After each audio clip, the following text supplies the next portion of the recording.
আরে আমি এতবার চেষ্টা করছি, পারছি না কেন? তুই ঠিকই বলেছিস ভাই, ফেল মানেই সব শেষ নয় ভাই। আমি হেরে যাইনি, আমি শুধু শিখেছিলাম আবার কিভাবে উঠে দাঁড়াতে হয়। কি ব্যাপার, এত দূরে একা একা বসে আছিস? মন খারাপ? আমি আবার ফেল করলাম, সবাই পাস করে গেল, আমি আর পারলাম না। শোন ভাই, ফেল মানে লাইফ শেষ নয়।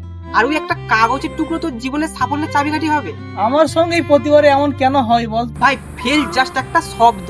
কিন্তু ক্লাসে সবাই আমাকে নিয়ে হাসাহাসি করছে, পড়াশোনা আমার দ্বারা হবেই না। তাদের হাসি নিয়ে তুই তোর ভবিষ্যৎ ভাবছিস? শোন ভাই, ফেল মানে ফার্স্ট অ্যাটেম্প ইন লার্নিং।